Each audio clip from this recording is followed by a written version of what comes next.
Welcome, Wargamers. Doug here from 2 Plus Tough. And if you didn't see my video earlier this weekend, I went to a local 3-round event at a store called Man Overboard Games, Mob Games for short, up in Lake Stevens, Washington. And I had an absolute blast. And so I wanted to talk about it because a lot of people, wish me luck, and we had a great chat where we went through the different scenarios and things like that, kind of coming up with a game plan because I like to think out loud, and the feedback was awesome. People really helped me out with a few rules clarifications specifically for the Celestin Prime. And so rather than randomly posting bits of information, I thought I'd just do one video kind of recapping the event. So went from 9 in the morning to 7 p.m. So it was quite a day, and it was an absolute blast. It was spoiler alert, I had fun every single round. I had a great game, and I wanted to talk about them. So the way this is going to work, I'm going to recap my list very, very briefly for folks who didn't watch that earlier video. I took my Stormcast, Celestial Vindicators, and then I'll go through really briefly the mission, my opponent, how things went down for each round, and then kind of round it out and that kind of stuff like that. So I see the chat's working. Plastic Man War. Hey Doug, greetings from Noonan, Georgia. Sweet. That's awesome. So let's head over to my list. We'll start there just so I can share what I had. So if you didn't watch last time, I took the Stormhost Celestial Vindicators because I'm very new to this army. I've had it for about 3 weeks, and I haven't had a lot of time to experiment. So I wanted to pick a Stormhost to auto-choose my stuff. My paint scheme matches Celestial Vindicators. Done. Good. For the units I took, Celestin Prime really is a points filler for 340. I wanted to bring a fully painted army to this event, so filling up on points quickly and easily is just super, super, super important. So Celestin Prime, he didn't do that great their entire day. I'll talk about him a little bit. Christian Stewart, it lacks trogs. That's funny. And my general was a Lord Arcanum on Griff Charger. He has to take all of the, well, he doesn't have to take all the Celestial Vindicator stuff, but I gave it all to him because, surprisingly, if you don't know, Celestial Vindicators, when they charge, they get to reroll ones to hit. With the command trait specifically, any 6s to hit on his weapon, like his big, staff or whatever he's wielding, 6s get more damage. And the artifact weapon lets him take a debuff to his armor, so he's -1 armor save, but he gets 2 more attacks. And the command ability for Celestial Vindicators is +1 attack on all your melee weapons, which would include him and the Griff Charger. So all of a sudden, he can go into combat on the charge. He can reroll hits of 1. He hits on 3s. Now he goes up to 7 attacks, 6s exploding. So he can mix it up. He really can mix it up in combat. Mostly, once he gets in there and does his big, slam attack, he tends to die pretty much afterwards. But people don't see that as being that scary. So it caught some folks off guard. I have a Lord Ordinator, who's just basically there. You could put relics on the CP. Nope, it wasn't on the Celestin Prime. Celestin Prime has nothing. Lord Arcanum has everything. So let's see. Vinny is over on Twitch. Hey, Vinny. Hey, Doug, hope you have a good day. Greetings from Sweden. Sweet. Awesome. We're going global. So the Lord Ordinator was there. He had the dual hammers. He was basically just there to fill up my points, and then also buff the ballistas coming on later on. Lord Relictor with Translocation. He did pretty good, I'm going to say. I like him. And then I have 2 units of 10 Sequitors and 5 Judicators as my battle line, 5 Evocators, 2 Ballistas, and the Everblaze Comet. A few things to say up front about the list. I'm excited to paint up even something like Paladors or something like that. I want to drop the Celestin Prime for sure. And get something that can reach and grab objectives. I found the list to be very, very good at shooting and magic, and in melee, the Sequitors can do work. They can just grind things out. The thing that I lacked was a reliable way to get across the board to snag objectives, and so something like the Paladors is something I'm looking forward to do, which that's kind of my next step, is doing the Vanguard stuff. So, 104 wounds. Generally, how I played was I would deploy everything except for the Celestant Prime, the 2 Ballistas, and the Ordinator. And I think that's it. Everything else was on the table, I believe, right? The Sequitors generally were. The last round, which I'll talk about, I put the Judicators on the table, I think, and then the Sequitors in this guy. I mixed it up a little bit, but yeah. So, yeah, let's see. Ben Cunner, are you opposed to allies? Because Canary are super good objective grabbers. I'm not opposed to them. I just really like the Stormcast stuff that I have, and I have a ton of Vanguard things to do the teleporting trick with, but I'm certainly not opposed to them. So we will jump into event round 1. I will say that we started pretty much on time. Store was supposed to open at 9, got there about 9:15, but we scrambled, got the tables ready, and things began really, really smoothly. First round was Blood and Glory. If you haven't played this, it's very simple. It's actually one of the most simple missions there is. There's 4 points, all in kind of the... You split the table 4 ways. Each in the dead center has a point and objective. And starting on the 3rd battle round, if you have all 4, you win a major victory. If you go all the way to turn 5 and you're tied on those, the tiebreaker is battle points. You know, whoever's killed more of the opponent's army. So my first enemy here, my first opponent... I got the list. One of the cool things with this is everyone was required to bring lists for their opponent, so I actually can give you the exact lists that I played against. Let's see, and this was a gentleman named Ken. He brought Sylvaneth. Unfortunately, I didn't grab any pictures. I didn't think about it. They were also unpainted, so there wasn't much to show, but I should have taken more pictures. My phone was had low power. Or I wanted to conserve power throughout the day. Let's see, so 2,000 points. He had the Gnarlroot Wargrove, which I don't quite know all the Sylvaneth stuff, so I can't go into detail about every single thing. But he had the Gnarlroot, he had Alariel, and that is like a battalion of battalions, so he had the household in there, which so it came out to be Alariel, Branch Witch, a thing of Tree Revenants, Tree Lord Ancient, Branch Wraith, 2 units of 10 Dryads, and 2 units of Kurnoth Hunters, both with greatswords. Now I know that Alariel, like her, she can once per game just magically poof and make a unit. So with that, he chose to do Kurnoth Hunters with bows. So if we go back, let's see here, to our territory here. For the purposes of making this diagram very easy, red's always going to be my territory. He put Alariel in the dead center, and he had Dryads on both sides, Kurnoth Hunters behind them, and the Tree Lord Ancient was right here just to the left of Alariel. And then there was kind of the other heroes, the Branch Witch and Branch Wraith, kind of sprinkled on the other side. Basically, he just divided the forces pretty much equally in 2. And then the Kurnoth Hunters with bows came right up in the center. There was a hill right on this diagram where it says player A territory. And yeah, and so basically how this battle went down was that he did a fantastic job of screening his units. I got a little... I had a round of bad shooting with the ballistas. The ballistas came down the dead center. I had my Sequitors on each end. On the right side here was the Ordinator with 5 Evocators. So my idea was, I'll teleport them across the board. This Realm of Battle thing, the Realmscape feature was Steel Rain. And on a die roll of a 6, you pick an enemy unit that's not in cover. Roll a dice for each model. Inflict 1 mortal wound that's less than that thing's save characteristic. So he actually nuked 2 Evocators round 1 before I even had a chance to start. So that was kind of a bummer. So yeah, he did that, moved up, and just kind of secured objectives. I think he really wanted me to come to him. He was playing very defensively.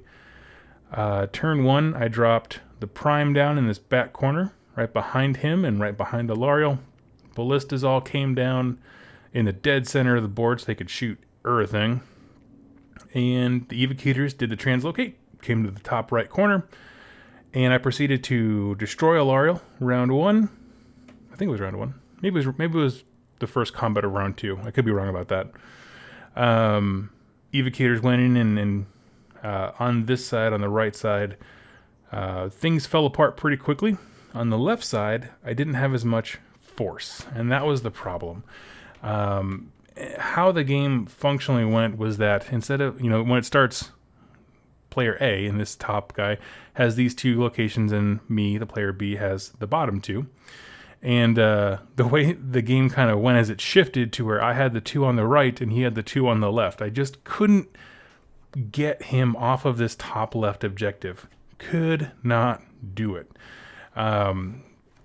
Because he had the Tree Lord Ancient that went over there. He had those 3 Kurnoth Hunters with swords on the left side that just wouldn't die. The bow guys tied down the Prime for most of the game. Anyway, so we went all the way to turn 5. We did finish the game to a natural conclusion, and that was awesome. All my games actually did, and that's fantastic. But I got a minor victory. Let me rephrase that.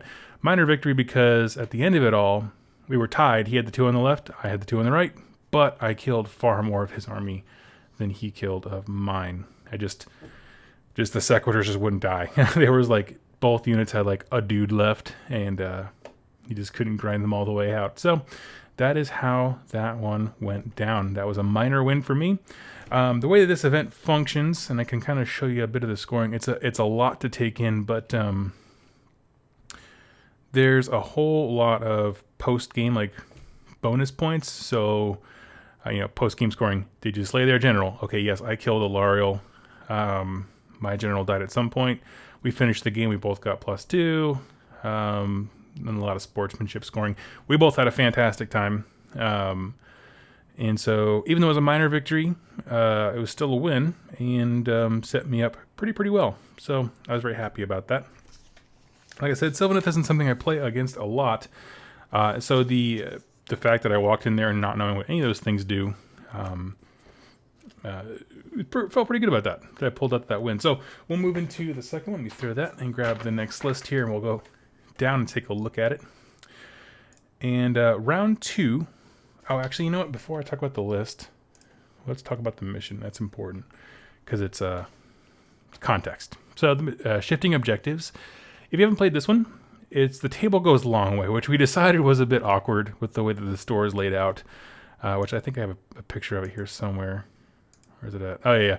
All the tables are long end to long end, and so it was kind of a little bit of butt to butt. It's kind of awkward. We decided that's probably not the best, but that was cool. We all had a great time. I'll go through pictures more in a little bit. And this one was, there's 3 objectives in the dead center, and at the beginning of each battle round, you number them. So 1, 2, 3, and then you roll a die, and that determines which ones were 3 points. The other ones are worth 1 point, respectively. That is to say, you want to control all 3 of them, but only one of them is worth a lot of points. So makes things a lot of fun. This is actually one of my favorite missions in Age of Sigmar because it gets you moving. You got to pull out of your deployment zone a little bit, do all that kind of stuff. So now we'll take a look at the list. And this was a Night Haunt player, a gentleman named Chris, and he was a fantastic opponent. Really cool guy. So Allegiance Night Haunt from the realm of Hysh, and he had a Knight of Shrouds on Ethereal Steed was his general. Command trait was Ruler of the Spirit Hosts. Artifact was Headsman's Judgment. Lady Allender was there. Mortarch of Grief with Soul Cage. The Lord Executioner with Blade of Symmetry, which is a cool thing. A Spirit Torment, and Neferata Mortarch of Blood was an ally option. So let me see if I can find it here before I ruin everything. Here we go. So this is his Neferata. I'm going to pull out just a little bit here on the camera.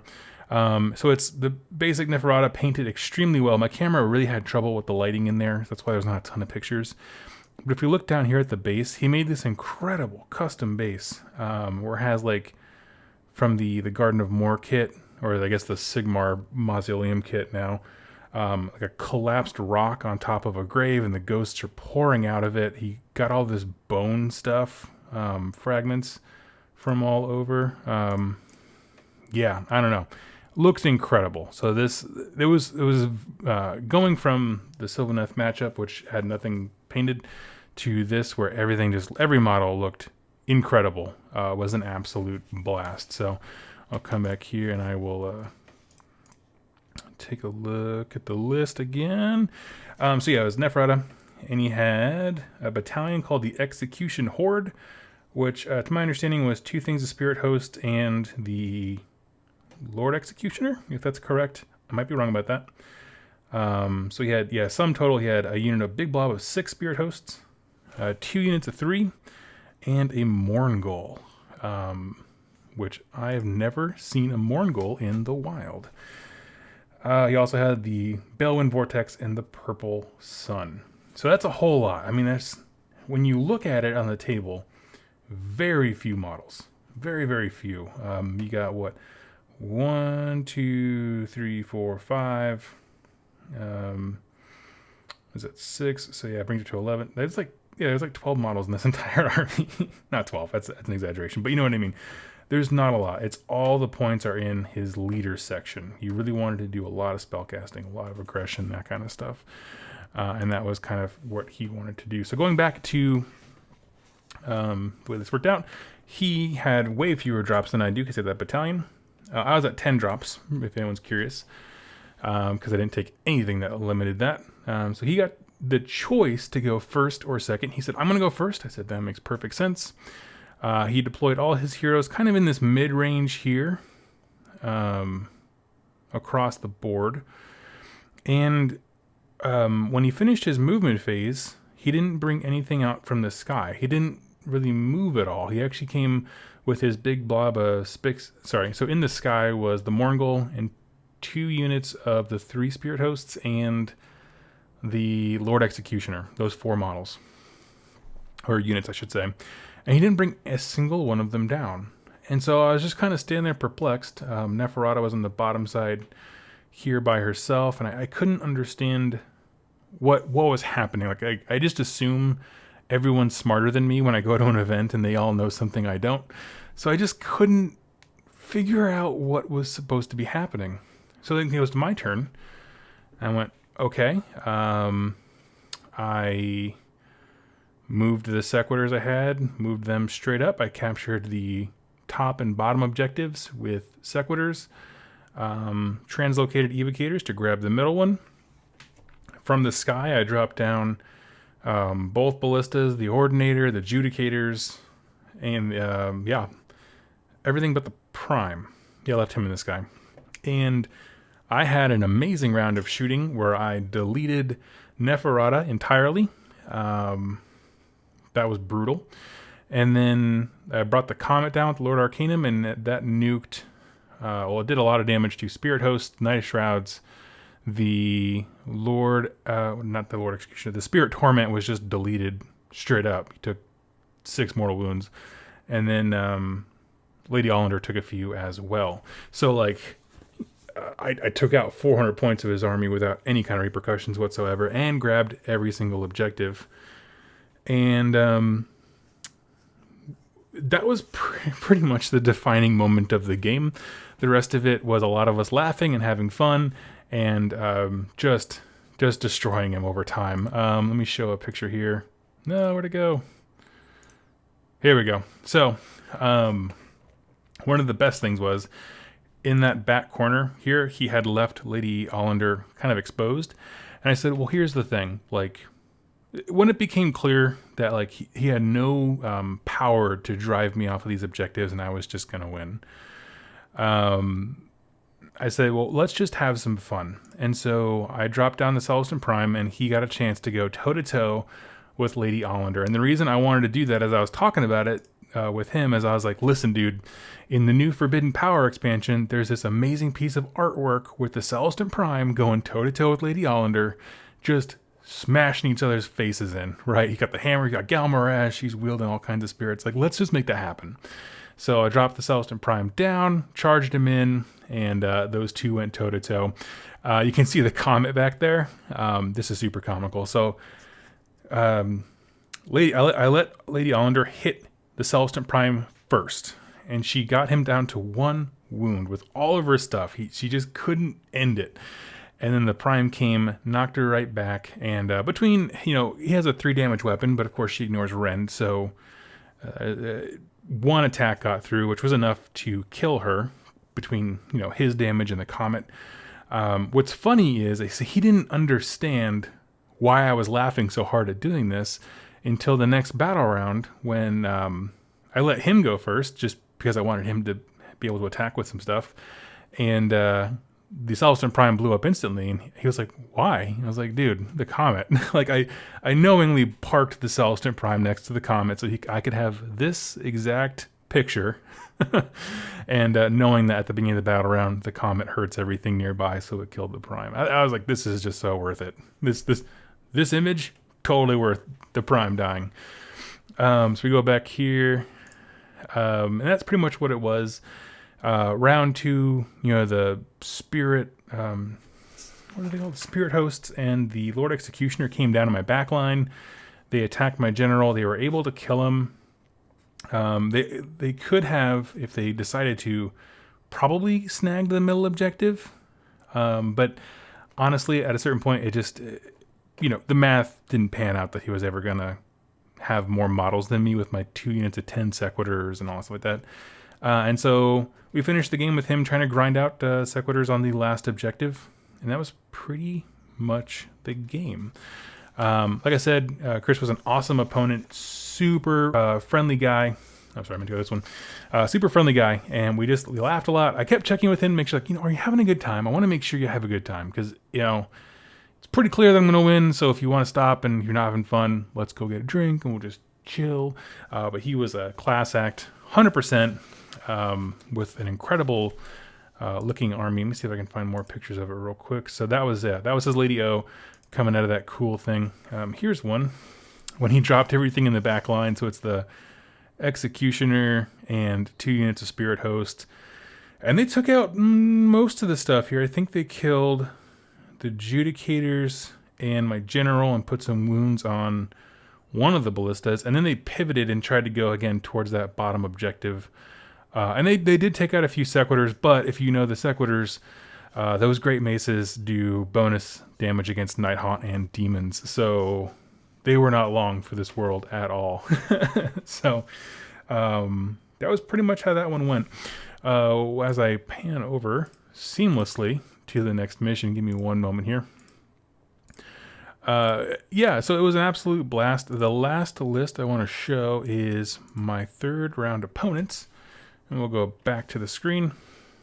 One thing I want to note, that 2nd round, the Realmscape feature was Flaming Missiles, which increases the rend characteristic of shooting attacks if they're more than 12 inches away, which of course I was playing Nighthaunt, so it didn't matter whatsoever. I thought that was funny.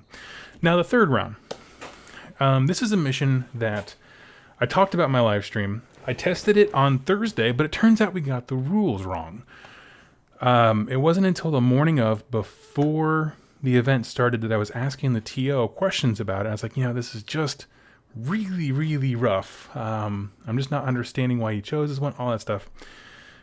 This mission actually turned out to be one of my absolute favorites, with one little caveat, which we'll talk about. But it was an absolute blast. So if you didn't see that stream, this is a narrative mission from the May White Dwarf magazine. It's for Storm Vault. And the idea that they're trying to represent is the opening of a Storm Vault door. There is 4 objectives in the center of each, quadrant like there were before. And then in the center there's a point, but that doesn't matter quite yet. You see, at the end of every one of your movement phases, if you have a hero near an objective, you have to roll a die. On a 2-up, that objective becomes activated. It calls them torches. So you have to light all 4 torches around the perimeter, and only when they're lit does the middle one start to count as an objective. These 4 points on the outside are all worth 1 point each, no matter how many heroes you have near them. The center one is worth whatever the current battle round is. So this one is extremely valuable, but only once the other ones are all lit. And that's cool stuff. I really like it. The idea of a conditional point that you want to contest, but you have the ability to like deny the game, that is really, really cool. I absolutely found that to be a lot of fun. Let's see. Anything else I want to cover here? The one little asterisk that I didn't quite care for was a rule called what lies in the shadows. And that is to say, again, these are supposed to be torches that light things up. If you are outside of... Sorry, hold on a second. Normally, at the end of every battle round, you roll a die, and on a 4-up, you... Actually, sorry, let me reword this. For every unit on the table, roll a die. On a 4-up, it loses a single model from that unit. That sucks. Unless you're a hero or a monster, then you take D3 mortal wounds. So a ballista, which is technically a 1 model unit, would just be deleted on a 4-up. The counter to that is if they are within 12 inches or wholly within 12 inches of a torch that has been lit by a hero, they don't take that test. Also, once the middle one is activated, they don't take that test within 12 inches. So, by round 2 or 3, no one's really having to worry about that. And that's cool. There was a little bit of pushback on that one. I'm not a huge fan, mainly because it was just one more thing to keep rolling dice for that I didn't feel like was contributing a whole lot. But yeah, it was fine. Like I said, by turn 2, it really didn't matter. So, the reason we struggled with this when we practiced it was because the Realmscape feature is Impenetrable Gloom. The maximum range of attacks and spells is 6 inches. Of course, means my Everblaze Comet is useless. The ballistas are 6 inches range. It's just nothing. So I felt really hindered. Melee-centric armies just got to run away with it. So our practice game was rough. However, what we missed in the practice game was this little rule right here. It's just a 2 little sentence add-on. Actually, it's 1 sentence. So, in addition, the maximum range of attacks or spells becomes 24 inches for any units wholly within 12 inches of an activated torch. So, we figured that out in the morning. It's like, okay, this drastically changes the way this mission works for me. So, that's awesome. So, there is a way to get shooting. It's just you have to light a torch first. And of course, if the center one's lit, that counts as being an activated torch. So, it went pretty well. So my opponent was Mr. Jack from Rerolling Ones. We both did so well that despite the judges best calculating trying to get us to play different opponents, because I put us down on the same team, we ended up playing against each other. So Jack's list, if you're curious, he has Khorne from the realm of Akshi, and he did something super fun, which everyone should try because I liked the way it played, which is Bloodsecrator, 3 Slaughter Priests, Bloodthirster of Insensate Rage, who was his general, had Slaughterer's Thirst, and the Thermal Rider Cloak. He had a Doom Bowl, of all things. 5 Blood Warriors, 10 Blood Reavers, 10 Blood Reavers, that's his battle line. But he also took the Brass Despoilers from the Beasts of Chaos. So it's the Doom Bowl, 3 units of Bulgors, and everything else, except for the Bloodthirster, was part of the Gore Pilgrims battalion. So he had 3 drops, right? 2 battalions and the Bloodthirster. He also had the Wrath Axe and the Hexgorger Skulls. So it got him 2 command points in the beginning of the game, and it was looking good. So this is, I think he shuffled around some artifacts or something like that, but I think generally this is the exact list we played on Thursday, from what I understand. And it was a really cool looking army because he used Shu from Rerolling Ones, his Warherd, which just looked beautiful, and Jack's models are painted extremely well, so the whole thing just looked great. Let me see here. The way we did it all was I had all the shooting in the sky. My thought, so if you don't know, when 2 things happen at the end of the phase, if it's your turn, you get to choose what order they go in. So here I had 2 things going on. I had, at the end of the movement phase, you have to drop Stormcast from the sky if you want to. And at the end of the movement phase, you see if you light a torch. So, with your heroes. So I opted to do them in that order where I see if the torch is lit. And if it got lit, then I drop the shooting down because now that shooting has a 24-inch range. So if we look here, my left torch did not light. I rolled a 1. Real bummer. On the right, it did. So all the shooting came down right in this little area between the center and the bottom right. All the shooting came down. Round 2, well, basically round 1 he just ran forward. That's all Corn does round 1 basically. The Celestant Prime came down from the sky round 1, and he left just a little bit of wiggle room to where the Prime could auto pass his charge and get to the Blood Secretor. So round 1, I took out Corn's Blood Secretor, which was a huge win for me. I felt so good about that. Got in there, messed him up. Comet didn't come down round 1 because the Lord Arcanum was over on this side where the light didn't go off. So the range of his Endless Spell would have been 6 inches, which would have been a terrible idea. Shooting came down. The shooting, basically in this game, I had 2 consecutive rounds of bad or non-existent magic and really bad shooting.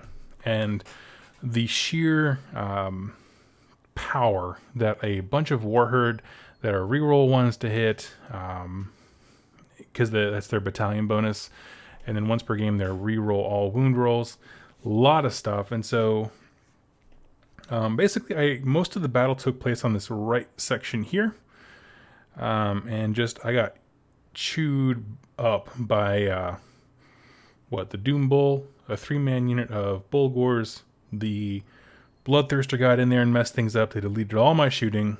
The Sequitors did a great job of just holding the line for a while. There was a turn where I did grab the center objective, but he took it right back the next time with 10-man unit of Blood Reavers just sitting there. And so what I will say about this one is it was way more of a fun game than our practice game. Jack's a fantastic player to play against, but he just outplayed me. I mean, I got some great wins. Jack said himself that he thought for sure he was going to lose it when I took out the Blood Secretor the first round. And I sacrificed the Prime to do it, but honestly, what's the Prime going to do? So that I thought was a pretty good trade, because Bulgors with more attacks is just terrifying. 100%. So got rid of him, but it was just all the, like I said, 2 rounds of bad shooting, 2 rounds of the Comet not working or not being able to shoot it. Those are like a lot of the damage dealing things in my army. So when they don't work out, there's just no gas in the engine when it comes to pushing back the wall of beef that is Warherd and Bloodthirster that's in your face with, what is it called? Thermal Rider Cloak. Yeah, I know. So throughout the game, Jack was able to summon in a second Bloodthirster after I killed the first, and then also I don't remember if it was 10 or 20 man block of Bloodletters to secure all the objectives. And so we did actually go to a natural conclusion of round 5, but he was so far ahead in points that there was no way to come back remotely after turn. Well, I think if things went my way, like in every way on turn 4, I could have made it a game. But at the end of turn 4, we're like, let's just roll it out to see how bad you kill me. And that was that. So really cool list. I did enjoy it. Brass to spoilers. There's some stuff to be said about that. That's a cool battalion. I liked it. As far as the event in totality. So, like I said, this one, it uses the Impenetrable Gloom rule, but the second a torch is lit, that rule changes. And I really did enjoy that. As far as scoring went, I had something kind of interesting happen that was really, really cool. So, me and Jack finished, because we had practiced the mission, we got through it a lot faster, I think. Most folks took a little bit longer on that last round. I think 2 tables came to like dice down, which is, quite a long time.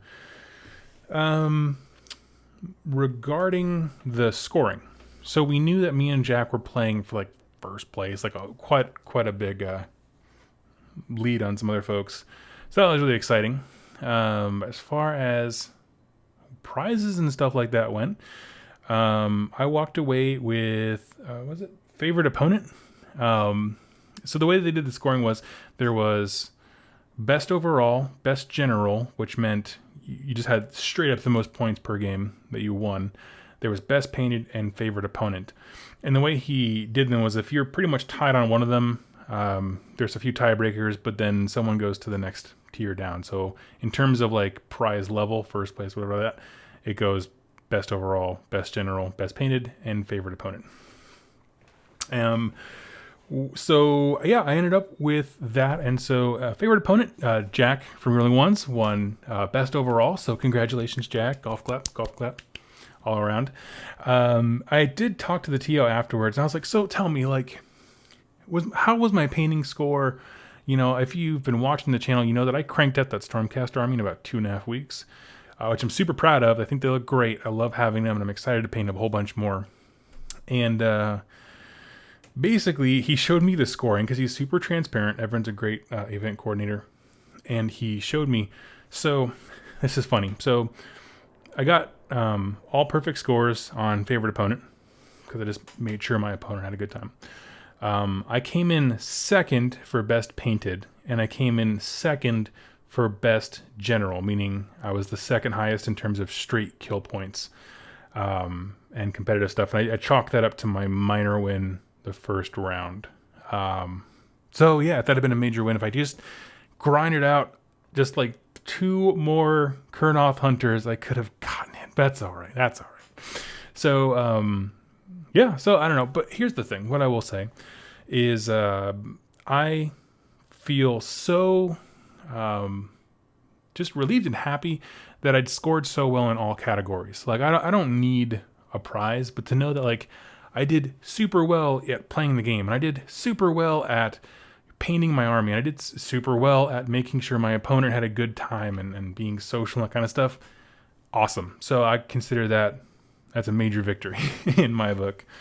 I did get some pointers on ways that I can improve my army in terms of conversions and painting and basing and that kind of stuff.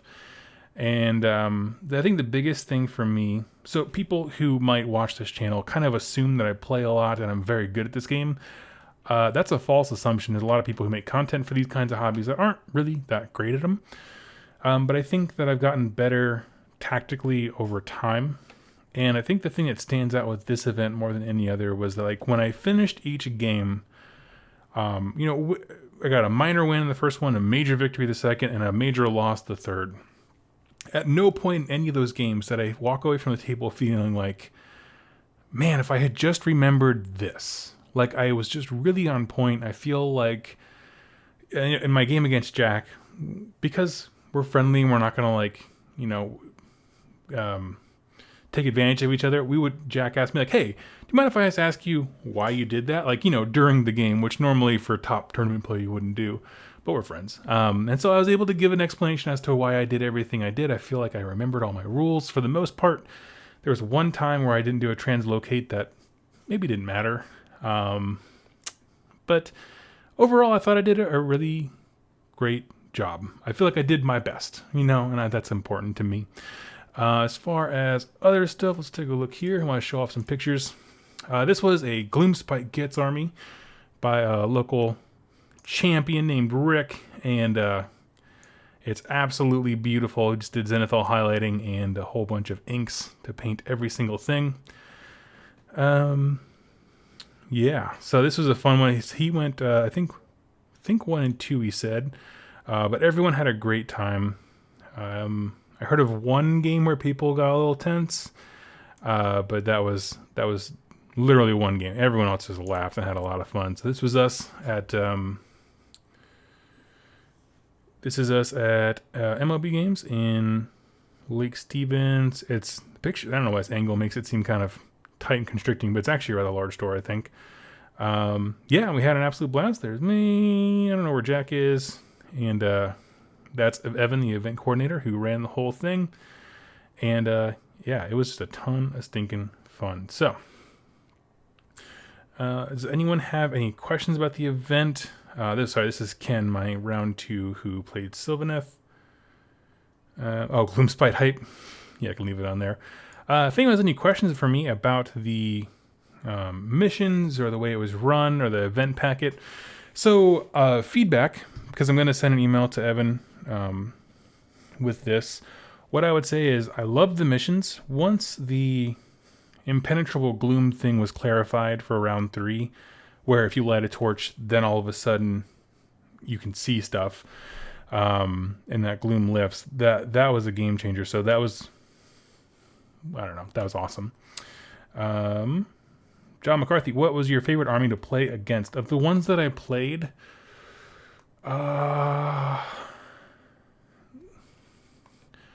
probably, well, the Night Haunt was the best to look at because, quite frankly, it was just gorgeous. I mean, he did conversions on the bases and every single thing. That was the most fun to look at. I'd say, probably in terms of like actual like competing, what I had the most fun playing against rules wise, it was definitely Jax with the brass bowl. I don't know what it's called. What is it? Brass despoilers. I don't see it a lot. Usually when I play against Jack and he has his corn stuff, I can rely on things evaporating except for the Blood Warriors, but Warher just hit very, very hard, and then the scenario prevented me from doing a lot of things to delete them before they got a chance to do that. So yeah. What Facebook is that on? I don't know. The Facebook. Who would you major loss to? That was to Jack, round 3. Playing the narrative mission. Where is it at? Oh yeah, this is it. Narrative mission with his corn. He was able to sweep all the objectives last round and put me in the dirt. Pretty much is how it happened. He straight out played me. I had 2 bound rounds of shooting and a bunch of comet rolls fail, and he was just a fantastic player and took full advantage of that, like you should at a tournament. Let's see. 2+ stuff. Anyone playing Skaven? There was one of the gentlemen, Jace. He played Grand Alliance Chaos, and I think he used Clan Rats as his battle line. But no one was playing Skaven Tide now, to my knowledge. Renato, question: more recently, and also in the latest White Dwarf, they're introducing monsters controlled by the player that loses the roll off. What do you think about it in tournaments? Well, actually, this is one of those missions. If you see here, they blocked it out because they didn't want to use that rule. But they have wild Troggoths, which run around and slam into things. If you're doing it for, obviously those are always narrative battles.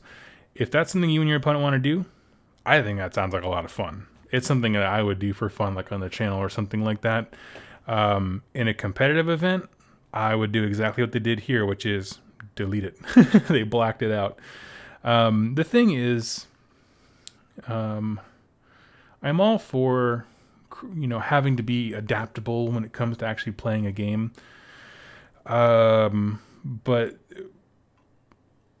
it can give you some feel bads when like you're just really doing your best, and if the better player with the better list loses the roll off, he can just pound you into the dirt.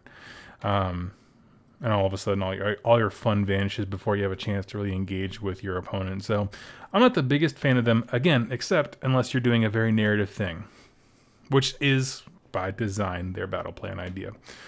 So let's see. James Odess, congrats on favorite opponent. I had a tourney 1,500 points. I went 2-1. Iron Jaws, nice. My loss was due to my opponent not knowing the scrolls of his army. Well, that's a real bummer. It happens sometimes. My first event that I ever went to, which I only played 1 round out of 3, for a variety of reasons. I got to buy a second turn, and then the third one I was like, nah, I'm just gonna leave. It was Legions of Nagash, and I have no doubt that he would have won if he knew his rules, but it became a grind fest. And he was just a really nice guy and a really awesome person. I just didn't want to make him keep checking every single thing every turn, so I was just like, let's just have some fun and laugh a lot. And we did. We had a great time, but it doesn't feel like you played the full game. So I totally understand that. Congratulations, though, on going 2-1. That's honestly my goal for everything that I go to is 2-1. Every one-day event that's 3 rounds, 2-1. I want to do better than I didn't. So yeah. So I'll give you some more chance if you want to ask a few more questions here. As far as other feedback, one thing I want to touch on at the end is the idea of there was a group of 4 to 5 people that on the Facebook, event invite or like that where you can sign up for stuff. They asked the TO, can you get rid of impenetrable gloom? as the rule for the third one. It's like, well, we just don't find that fun. There's no shooting, and we don't want to go to an event where we don't feel like we have a chance to win because our lists have shooting and that shuts it down. Never mind, they didn't actually read the scenario, because I actually read it and I got it wrong, but someone who would have read it in more detail would see that there's a way to get 24-inch range. Whatever. Irrelevant. So 4 or 5 people decided not to go to the event at all. And up until this weekend, I have been of the mindset that you vote with your dollar. If you see an event, you don't like the missions they choose, you don't like the rules, you choose not to go, and you let the TO know, this is why I'm not coming, and you decide not to give them money for that reason. Knowing how much hard work went into this event, and knowing the TO and kind of his mindset for trying these things, I've changed my mind on that. My new thought is go to the event anyway, and then when you give feedback, that TO will probably value your opinion much more. I went into this event assuming I was going to lose round 3 because, like I said, I didn't understand. I missed this part of the mission pack where it says if you light a torch, your range becomes much better. So I misunderstood that.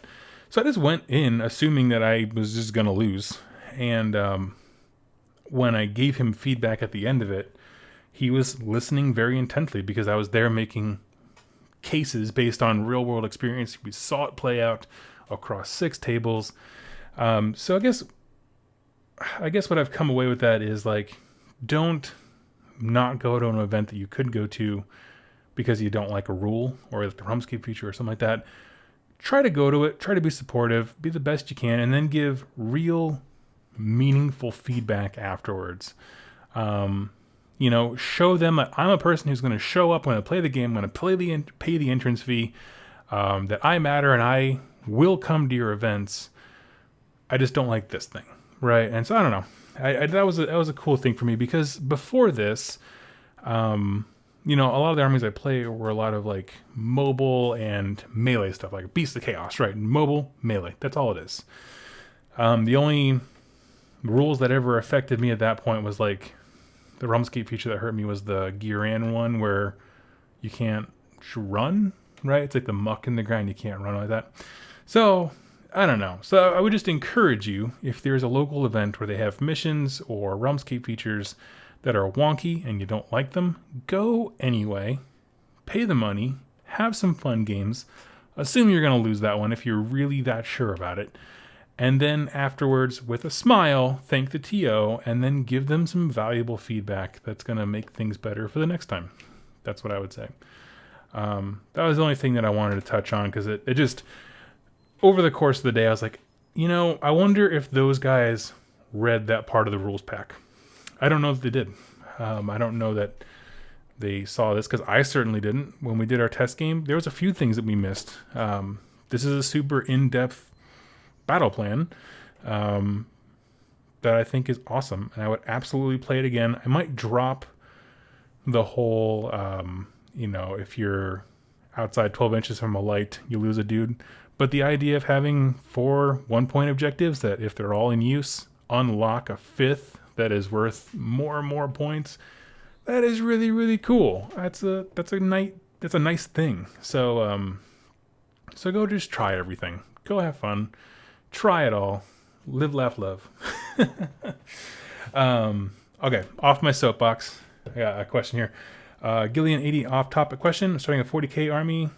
Saw you had some hobby videos of them last year. Did they get sold off with the Iron Jaws or fall into the back burner? No, Gillian, my orcs, there was a fire in California, and several Warhammer players lost their collections, also their homes and jobs and everything like that.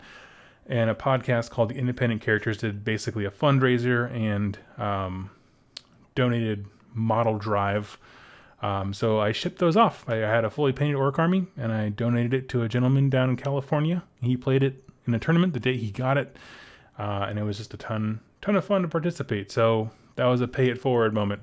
That was the only army I've given away as a charity type thing, and I had a blast. So that is what happened to the orcs.